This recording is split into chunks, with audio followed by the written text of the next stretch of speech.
कल भी लेंगे चलो कोई नहीं वो आते रहेंगे, कोई नहीं, चलता रहेगा। चला दिया, आप करिए, आप करिए, आप करिए, कर दी दसो रुक जाओ एक मिनट फिर कहूँगा एक मिनट वो भी आ जाएगा लाइव चल गया, बोलते रहिए।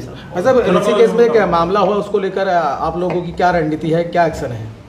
आज उधम सिंह नगर के जो सामाजिक और धार्मिक साथ में किसान संगठन हैं, उनके जो प्रतिनिधि हैं जो समाज का चिंतन करते हैं, उनकी आपस में इस विषय को लेकर के मीटिंग थी कि ऐसे जो मसले आते हैं बार बार, तो ये आने वाले समय में ना आए, उस पर कोई ना कोई चर्चा की जाए। और ऋषिकेश वाला मामला बहुत ही ज़्यादा दुर्भाग्यपूर्ण है, जिसके लिए पूरे उत्तराखंड में ही नहीं और उत्तराखंड से बाहर भी लोगों में बड़ा आक्रोश है। उनके फ़ोन आ रहे थे लगातार सोशल मीडिया के माध्यम से भी। तो आज ये निर्णय लिया गया है कि जैसा भी मीटिंग के दौरान ही जो पीड़ित पक्ष है ऋषिकेश का, उनसे जब फ़ोन के माध्यम से वार्ता हुई तो उन्होंने जो जानकारी दी है कि पुलिस ने उसमें जो मुकदमा दर्ज किया है, उसके अनुसार जो जिसने जो सभासद था वहाँ का पार्षद, उसने भी कर दिया और पुलिस उसकी कार्रवाई आगे कर रही है। इसमें हमारा कहना इतना है कि इसमें ये सूचना थी कि जो पीड़ित पक्ष है उस पर भी मुकदमा दर्ज किया गया था और गंभीर धाराओं में दर्ज किया गया था। अब हम ये देखेंगे आगे आने वाले समय में कि गिरफ्तारी हो चुकी है और उन्होंने तरीके से करती है तो पुलिस का स्वागत है। अगर संतोषजनक कार्रवाई नहीं होती है तो उसके लिए फिर भविष्य में एक मीटिंग करके यहाँ पर आक्रोश के रूप में, विरोध के रूप में यहाँ पर आके कार्यक्रम किया जाएगा। इस पर आज सहमति हुई है सबकी कि फ़िलहाल हम अभी पुलिस की कार्रवाई को देखेंगे। पुलिस की कार्रवाई अगर संतोषजनक रहती है तो ठीक है, अगर पुलिस की कार्रवाई न्यायप्रिय नहीं रहती, एक तरफा रहती है आगे आने वाले समय में, तो निश्चित रूप से यहाँ के संगठन, यहाँ के प्रतिनिधि जो आए हुए हैं, सारे लोग बैठे हैं, गुरुद्वारा कमेटियों के मेंबर भी हैं और किसानी संगठनों से भी हैं और धार्मिक और सामाजिक संगठनों से भी सभी साथी हैं, तो ये निर्णय लिया है आज। ये ऐसा ना कि दर्शक जो हैं हमारे भी हैं रुद्रपुर में, काफ़ी लोगों को इन चीज़ के बारे में पता नहीं है। मामला हुआ क्या था? जो मामला है वहाँ पर जो पीड़ित पक्ष है उनका शोरूम है बुलेट मोटरसाइकिल जी, और ये जो पार्षद हैं वीरपाल नाम का, जब ये चुनाव लड़ रहे थे उनके मुताबिक ये है कि इन्होंने उनसे चंदा मांगा था कि चुनाव के लिए। अब बाई चांस उन्होंने चंदा नहीं दिया तो इस बात की रंजिश उनके मन में थी, तो उन्होंने उस शोरूम के सामने जो मोटरसाइकिल अक्सर लगाते हैं सब लोग दुकानों के सामने, तो उन मोटरसाइकिलों को लेकर के विवाद खड़ा कर दिया कि आपने ये मोटरसाइकिल क्यों खड़े किए हैं। इसको लेकर के विवाद ज़्यादा हो गया और वो भीड़ को ला करके, हमारा कहना ये है कि अगर वो जो शोरूम स्वामी हैं, अगर मान लो उसने कोई कानून के खिलाफ काम किया भी था तो उसकी रिपोर्ट दी जाती थाने में। ऐसे मॉब को ला करके, भीड़ को ला करके हमला कर देना और जानलेवा हमला करना, वहाँ एक महिला भी थी उसके साथ भी बदतमीजी करना और पगड़ी को उतार देना, ये किसी भी तरीके से संतुष्टि बिना कार्रवाई के नहीं हो सकती। कि ये तो बिल्कुल दुर्भाग्यपूर्ण बात है, ये तो गुंडागर्दी हो गई। ये कानून का शासन चलना चाहिए, कानून के मुताबिक चलना चाहिए और उत्तराखंड जैसे राज्य की संस्कृति पर भी ये प्रश्न चिन्ह है इस तरीके के कार्यक्रम। तो ये है विषय वहाँ पर। पीड़ित परिवार ने जो है एप्लीकेशन लिखवाई थी, लूटपाट, मारपीट, दुकान में घुसकर, ये सारी चीज़ लिखवाई थी। वीडियो भी उसकी सोशल मीडिया पे वायरल हुई। खाकी पे कहीं ना कहीं सवाल खड़े होते हैं कि पीड़ित परिवार पर ही मुकदमा दर्ज कर दिया गया।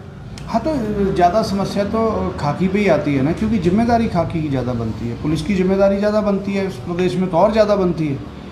और इस क्षेत्र में जब जैसे संवेदनशील मुद्दे होते हैं तो उस पर पुलिस को बहुत ज़्यादा परिपक्वता से काम करना चाहिए। और हमें लगता है कि ये जो आक्रोश भी भड़का, अगर पुलिस ने उसी समय उचित कार्रवाई की होती, ये मुकदमा सामने से ना दर्ज किया होता और उसको गिरफ्तारियाँ अगर हो जाती, तो मेरे ख्याल से ये जो मामला है ये प्रदेश के बाहर भी कहीं नहीं जाता।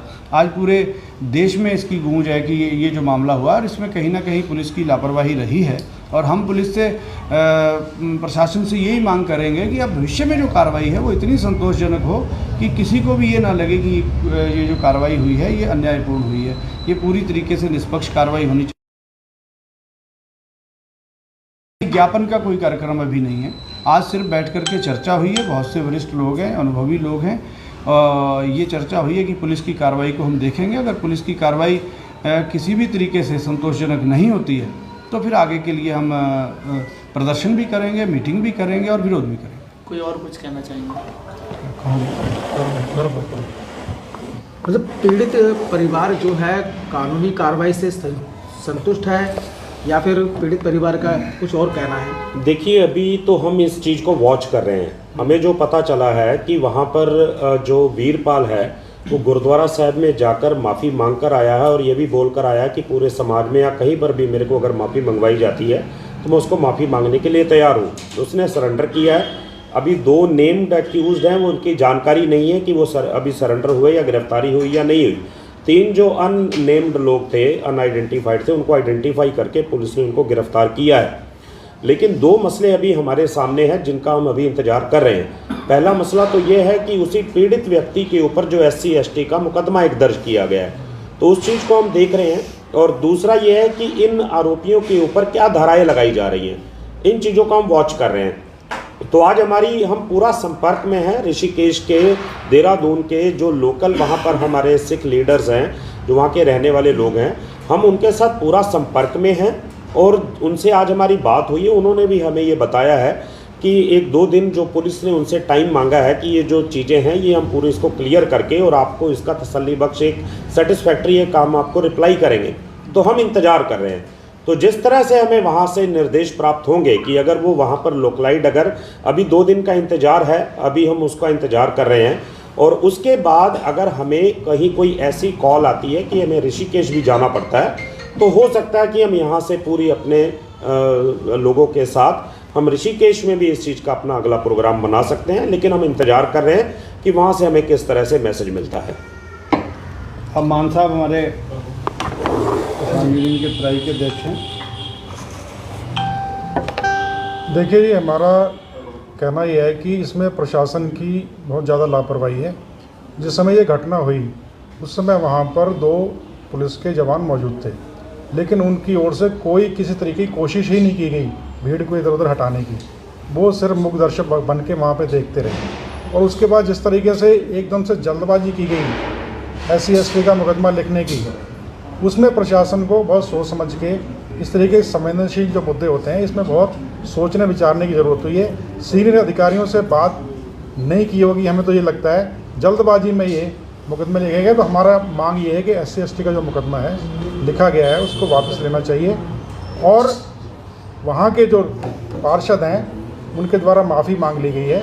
सिख कौम का बड़ा दिल है, हम बड़े घटनाएँ हो जाती हैं, सिख कौम का बड़ा दिल है, माफ़ कर देते हैं, लेकिन आइंदा ऐसी घटनाएं ना हो, इस विषय में हम आज बैठ के हमने चर्चा की है। तो आगे एक रणनीति बनाएंगे हम और इस पे आगे बढ़ेंगे कि आगे किस तरीके से हम कोई प्लानिंग करें इस तरीके की कि भविष्य में इस तरह की घटनाएं ना हो। गुरसेवक सिंह मोहार जी हमारे जी, इस मामले को लेकर आपका क्या कहना है? क्योंकि भाई साहब ने बताया वहाँ 2 पुलिस वाले भी खड़े थे उनके सामने, और जो दुकान स्वामी है उनकी खुद एक वीडियो वायरल हुई है, वो खुद कह रहे हैं कि मेरे दुकान में घुसकर तोड़फोड़ की गई और पुलिस वाले वहाँ खड़े थे, बचाने तक की हिम्मत नहीं करी उन लोगों ने। देखो, ये आपने सभी ने सोशल मीडिया के माध्यम से देखा कि पुलिस की तो बहुत बड़ी लापरवाही रही है वहाँ पर।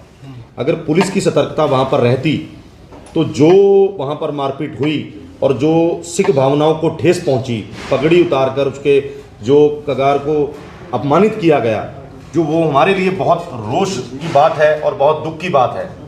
तो उसके बाद एक तो वहाँ पर पुलिस का रहना और पुलिस ने वहाँ पर जैसे तोड़फोड़ की पूरी शोरूम पे, और उसके बाद धार्मिक भावनाओं को ठेस पहुँचाना, मारपीट, उसके बाद भी पुलिस का रवैया ठीक नहीं रहा कि उल्टा उन्हीं के ऊपर पीड़ित भी मारने तो वो गए थे, उनके शोरूम पे तोड़फोड़ वो करने गए, धार्मिक भावनाओं को उन्होंने ठेस पहुँचाई और उल्टा उन्हीं के ऊपर मुकदमा लगवा दिया। तो यहाँ से पुलिस की जो कार्रवाई है वो शंका में जाती है कि पुलिस अगर शुरू से सतर्क रहती तो ऐसा काम नहीं होता। लेकिन आज पूरे उत्तराखंड में, पूरे देश में इस चीज़ का रोष है और उसी की वजह से दबाव बना और उनकी गिरफ्तारी भी हो चुकी है पार्षद की, और ये भी देखने को मिला है कि उन्होंने माफ़ी मांग ली है। लेकिन आज जो हमारी सभी किसान संगठनों, सिख संगठन, सामाजिक संगठनों की बैठक हुई है, इसमें जो वहाँ पुलिस ने कहा है कि हम जो एप्लीकेशन दी है कि उसमें धारा जो 307 थी उसको 109 में कर दिया गया कि धारा 109 जानलेवा हमला और 395A धार्मिक भावनाओं को ठेस पहुँचाना, कौन कौन सी धारा पे पुलिस कार्रवाई करती है, उसी को हम सभी लोग वॉच कर रहे हैं। 2 दिन का समय है, अगर हमें लगा कि ठोस पुलिस ने कार्रवाई की है कि भविष्य में ऐसी घटनाएं ना हो तो फिर सभी संतोषजनक है।